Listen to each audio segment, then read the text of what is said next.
Hello everyone, today I am here with our chapter 3rd. Without wasting the time, we will continue with our chapter.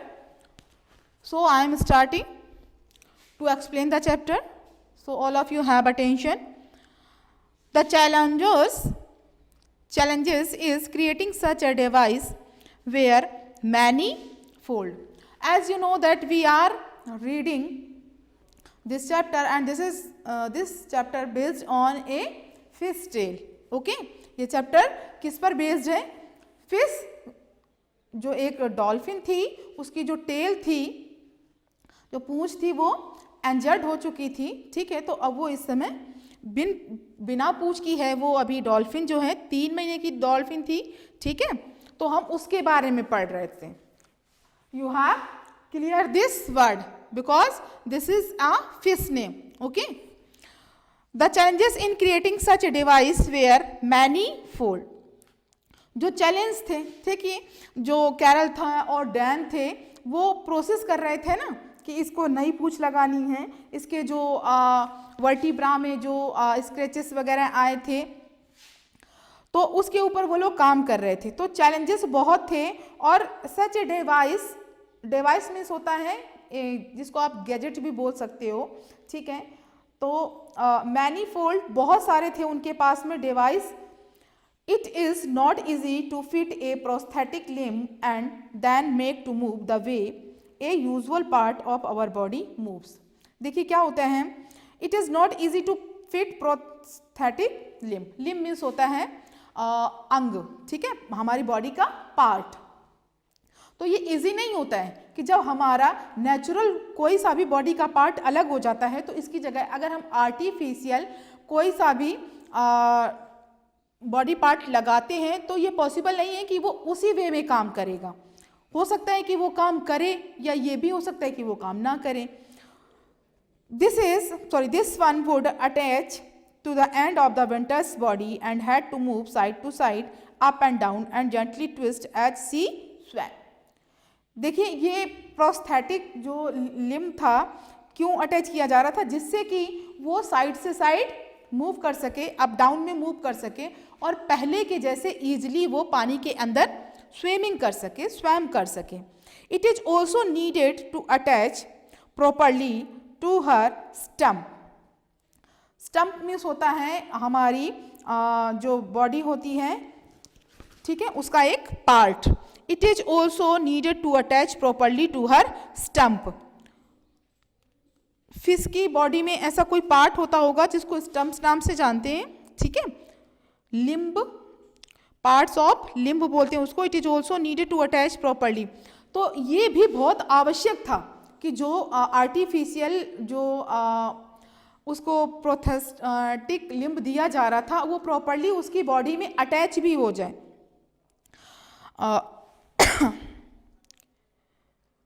This was particularly difficult.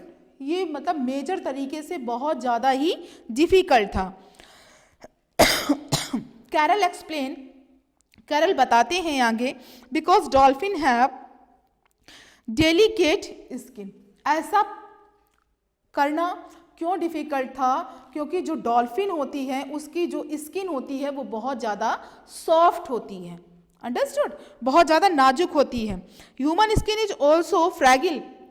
इंसानों की skin भी बहुत ज़्यादा नाजुक होती है. ठीक है, जैसे आपको भी कोई कट वगैरह लगता है तो हल्का सा कहीं से स्क्रैच हो जाता है तो मतलब वो उतनी जगह स्किन जो होती है वो डैमेज हो जाती है. But I can scratch my nail across my skin and in a couple of minutes that mark is gone, he says. क्या होता है कि जब कभी हम नेल्स से अपने बॉडी की स्किन पर खुजली करते हैं तो जब लाइटली करते हैं तो मार्क्स नहीं आते हैं. ठीक है, जब हम थोड़ा हार्डली करते हैं तो इस पर मार्क्स भी आ जाते हैं. He says, but if I put that same mark on the dolphin's skin 6 weeks later, I would come back and that mark would still be there. क्या था कि उन्होंने एक एक्सपेरिमेंट किया कि उन्होंने बताया कि जब हम अपनी बॉडी पर अपने नेल्स से स्क्रैच करते हैं या मार्क्स बनाते हैं तो कुछ दिनों के बाद में वो मार्क्स गायब हो जाते हैं. लेकिन जब फिश की स्किन पर वही सेम प्रोसेस हमने अप्लाई किया तो जब हम 6 वीक्स लेटर मिले, ठीक है, 6 वीक लेटर, देखिए कितने दिनों बाद मिले, फिर भी उसकी स्किन पर वो नेल्स के मार्क्स बने हुए थे। Carol and Dan who lost his own leg in a lawn moving accident as a child, जब कैरल और डैन एक छोटे बच्चे ही थे, यानी कि चाइल्डहुड में थे, तो लॉन में खेलते समय उनका एक एक पैर दोनों का एक्सीडेंट में वो लोग गंवा चुके थे। Worked with an engineer to develop a new material nicknamed Winter's gel that would help Winter bear her new body part easily. उन्होंने किस मटेरियल पे काम करना शुरू कर दिया था, उसका नाम तो उन्होंने रखा था विंटर्स जेल, ठीक है। और ये प्रोसेस उन्होंने क्यों स्टार्ट किया था, जिससे कि वो जो डॉल्फिन थी उसका जो बॉडी पार्ट्स था, उसकी जो फिश थी, वो अच्छे से उसमें अटैच हो और वो काम कर सके। इस प्रोसेस पे उन्होंने अपना आगे का काम स्टार्ट कर दिया था। Dan tested it on himself first, सबसे पहले डॉन ने उस चीज को अपने ऊपर अप्लाई किया, अपने ऊपर टेस्ट किया। And when they put it on Winter's next week, उसके बाद नेक्स्ट वीक को उन्होंने उस आर्टिफिशियल जो अंग था उसको उन्होंने डॉल्फिन के ऊपर अप्लाई किया। Nothing was wrong, it means everything was okay, कुछ भी गलत नहीं हुआ था। The team began preparing the dolphin for her new prosthetic, starting with a very small tail so she could slowly become used to it। जो पूरी उनकी team थी उन्होंने सबसे पहले क्या स्टार्ट किया, क्योंकि अगर उसके वजन के अकॉर्डिंग उससे थोड़ी सी भी ज़्यादा वजन की टेल वो उसमें लगाते, ठीक है, आर्टिफिशियल टेल लगाते, तो it was not possible for that fish to move in the water, ठीक है। तो इसलिए उन्होंने पहले कम वजन की टेल, जो आर्टिफिशियल टेल थी, कम वजन की उसके बॉडी में अटैच की। Trainers coached her to once again move her body up and down.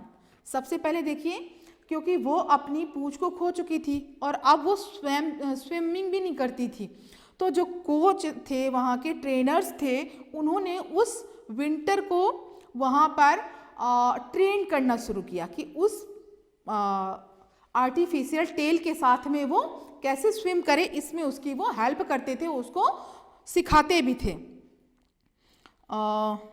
Over the course of a year, एक साल कोर्स करने के बाद, the team gradually increase the size of the tail to match her own 230 pound body, ठीक।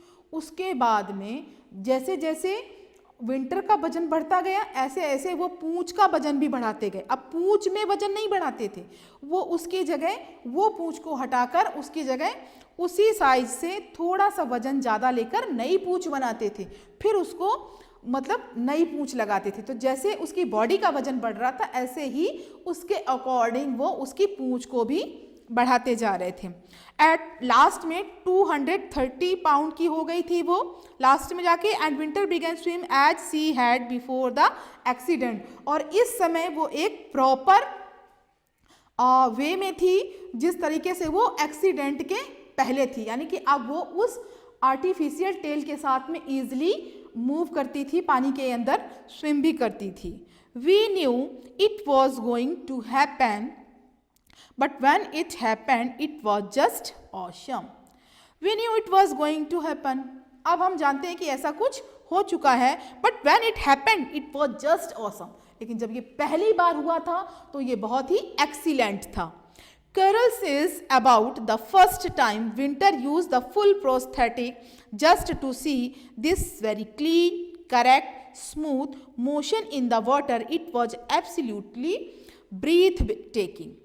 जब हमने पहली बार winter को उसके आर्टिफिशियल पूंछ के साथ में देखा था, तो ये देखना बहुत ही चार्मिंग था, क्योंकि विंटर उसमें कैसी लग रही थी, just to see this very clean, ठीक है। जब वो पानी में तैर रही थी तो ऐसा लगता था बस इसको देखते ही रहो, कि आप उसमें कहीं से भी इमेजिन नहीं कर सकते थे that Winter have a prosthetic tail. Smooth motion, और उसके जो मोशन थे पानी के अंदर वो एकदम से स्मूथ थे, क्लियरली थे। Working with Winter's had become a hobby for Carol and Dan. अब विंटर के साथ में उन्होंने काफ़ी समय तक काम किया इस प्रोसेस पे, तो become a hobby for Carol and Dan, तो ये उनकी एक हॉबी बन चुकी थी, शौक बन चुका था इस टाइप के काम करना। Who still often visit her at the clear water aquarium, ठीक है, जो उसको अभी तक देखने के लिए वो क्लियर वाटर मैरीन में आते थे। The facility itself was nearing closing down for lack of money. जो फैसिलिटीज़ थी वो क्या हुआ कि जो इतना लंबा प्रोसेस किया, काम किया, तो अब वो क्या था कि उनके पास पैसे की कमी हो गई थी, तो अब वो क्लोजिंग की तरफ आ गए थे, मतलब वो क्लियर वाटर मैरीन जो था वो बंद होने की कगार पर था। ऑफ मनी, ठीक है, पैसा नहीं था इसलिए। When Winter arrived but has now become a major tourist attraction. जैसे ही वहाँ पर विंटर को रखा गया, उस डॉल्फिन मछली को उस एक्वेरियम में रखा गया, तो क्या हुआ, ये सबसे मतलब लार्ज नंबर का एक्वेरियम बन गया जहाँ पर लोगों की बहुत बड़ी संख्या में भीड़ इकट्ठी होती थी, यानी कि बहुत सारे लोग उसको देखने आते थे। Thousands of visitors, including many wounded soldiers and children with disabilities, thronged the aquarium daily. क्या होता था कि जो देखने वाले आते थे, डॉल्फिन को मिलने वाले आते थे, वो बड़ी मात्रा में कौन थे, जो घायल सिपाही होते हैं, ठीक है, या ऐसे बच्चे या ऐसे पर्सन जो कि पहले किसी न किसी एक्सीडेंट से फेस कर चुके थे, या जिसका नेचुरली कोई बॉडी पार्ट डैमेज था, ऐसे लोग वहाँ पर आते थे। Winter inspire them and gives them hope. जब वो लोग विंटर को देखते थे तो उन्हें बहुत अच्छा लगता था, उन्हें ऐसा लगता था कि विंटर उनको इंस्पायर कर रही है और उनको उनका लाइफ जीने के लिए एक नई उम्मीद दे रही है, ठीक है। So thank you everyone to pay attention on this lesson. You all of read the chapter once again and learn the glossary of this chapter and try to pronounce the hard word. We will do the exercise of this chapter in next part. So thank you everyone.